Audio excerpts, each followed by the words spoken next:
So here we are back in the kitchens at Edible Canada here on Granville Island in Vancouver, British Columbia, Canada, and going to be putting the dish together for all the ingredients that we picked up in the market yesterday. And so we've picked up some great local sweet corn just at the peak of the end of the harvest here.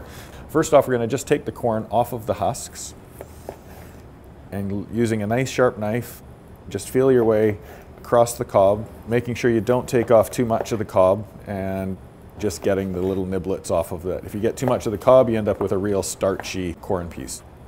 So we're gonna get our pan going here, just over a little medium-high heat. I'm gonna pop in some butter, get that melting. And in with that, we're gonna pop our corn. We're gonna put in a little bit of shallot. Get this cooking going nice and warm. A little bit of salt, a little bit of pepper. We're going to put in a little bit of whipping cream. We're going to bring this up to a nice hefty simmer, low boil. We've got some nice smoked chipotle chilies. The more chili you add, the more heat you're going to get. I'm going to let this do its thing. This is now going to cook for about 5 minutes. We're going to let the corn just soften up. You don't want to overcook it. Once you've got to that 5-minute point, you're going to take it off the heat and put it through a food processor and puree it into a creamed corn style. So we're going to leave this now and just let it do its thing over a medium heat. So for the next component of the dish, we're going to make a little bit of a chorizo sausage saute and some oil. So one, we want two components to this. We want some crispy chorizo sausage, but we also want the oil that's going to come off the chorizo that's going to give it some great flavor and a great presentation to the dish. So we're going to take some Spanish chorizo. This comes from Oyama Sausage right here in Granville Island. Not worrying too much about the skin because that skin's going to crisp up and actually give us that really nice crispy sausage. Medium-high heat. We're going to take our sausage and fire it right in there. And normally if you were just using it as a pasta dish or whatever, you wouldn't add any more oil to this. The sausage itself will actually kick out a fair bit of oil. But because we want an oil component to this to use for part of our plating, we're actually going to add a little bit of olive oil to this. And we want this chorizo sausage to actually flavor this oil. And you can see how the oil's already turning that nice orange color. It's extracting all of those spices and flavors from the sausage. So once we get it to the point where the sausage is starting to crisp up, what we'll do is we'll actually take this off the heat, put it to the side, let it rest, and literally just sit there and infuse those flavors into that oil so that when we do go to final plating, we've got a nice warm oil, some nice crispy sausage, and we're ready to go. So now that we've got our corn puree done, our chorizo sausage done, we're going to move on to the actual scallop component of the dish because we're going to teach you how to cook a scallop the perfect way so you'll never overcook a scallop again. We've got 4 scallops from Qualicum Beach. They're politely hidden below some paper towel, and the reason we do this is because we actually want to dry out our scallops as much as possible. So these have actually been on paper towel for about 6 hours now. You want to try and suck out every ounce of moisture you can out of your scallop. When you do this, you actually end up with scallops that will cook way better. The other thing you want to look for with your scallops is this muscle on the end. This is actually where the scallop attaches to the shell, and this is what is really rubbery and chewy. So you actually want to take off just that little bit of the scallop. We're going to just really quickly season these. A little bit of sea salt. This comes from Qualicum Beach again on Vancouver Island. Guy actually goes out into the ocean and harvests it by hand. And then a little bit of pepper. So we're just going to season them up. When you're looking at your scallops like this, the most important thing you want to look for is that they don't smell. Or they shouldn't have a fishy odor to them. They should just be nice and fresh, nice and plump. Got a pan over here going on a nice medium-high heat. I'm going to add a little bit of olive oil. You can see how hot this pan is.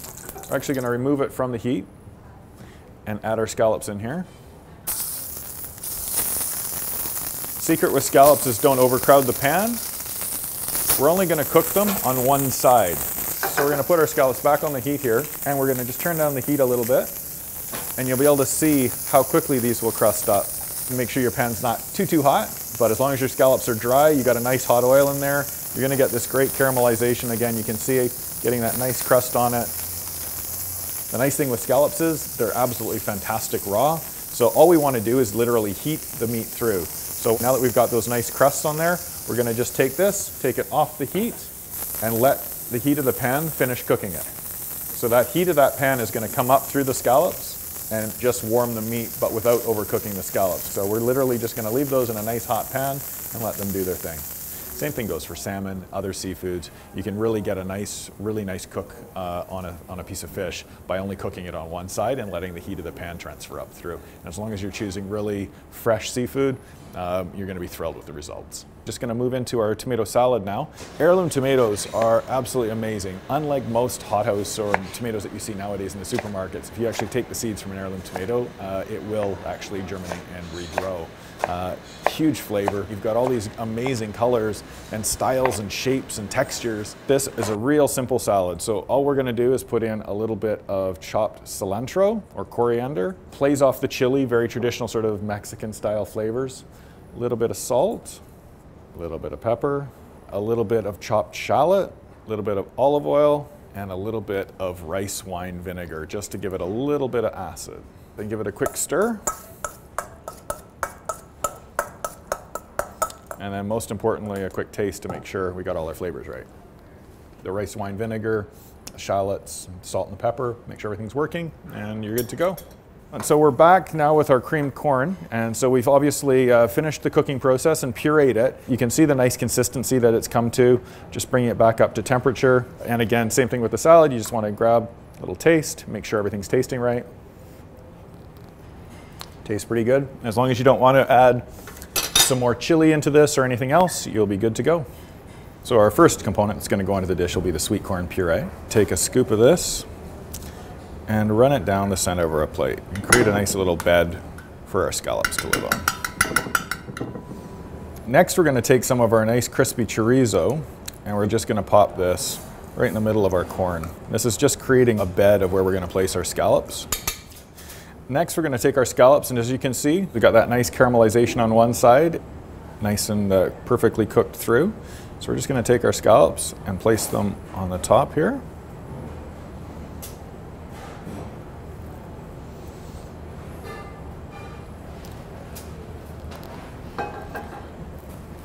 Now we're going to add our tomato salad. We're just going to take our salad down the side of the plate here. And we're going to go back to our chorizo oil and just drizzle it around the plate. So you get that nice color from the oil, a little bit of flavor, chopped cilantro over the top just to give it some color, and you're good to go. Again, this is the Qualicum Beach scallops with Oyama chorizo, heirloom tomato salad, and creamed sweet corn from the Fraser Valley. A true example of what market-inspired cooking is from Granville Island Public Market here in Vancouver, British Columbia, Canada, and here in the kitchens of Edible Canada Bistro in the public market.